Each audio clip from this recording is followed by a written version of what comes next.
Doncs aquest és l'espectacle millor de tots els que hem fet. Per què? Perquè reuneix el millor del millor del millor de la trajectòria de Tricicle. Aquí hi ha el recull de tots aquells icònics esquetxos que la gent ha pogut viure durant aquests 40 anys.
La història de la companyia comença al 79, una mica així de reunió d'amics, però casualment neix a Barcelona un cafè-teatre que es diu Llantiol, que realment és l'escola del Tricicle perquè ens deixa actuar un cop un mes cada trimestre, i això aquí és on aprenem a relacionar-nos amb el públic, a captar l'atenció del públic.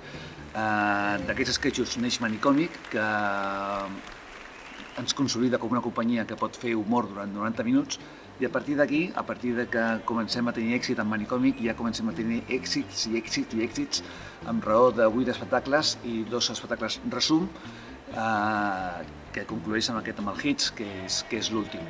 La singularitat? Doncs que no parlem. Vam començar sent mims, d'aquests de cara blanca, i fem mímica, com el Marcel Marceau, que és una persona que ningú coneix actualment, i hem desenvolupat un estil propi que ja és Tricicle. O sigui, què fem? Doncs fem de Tricicle, i la gent que ens copia fa de Tricicle.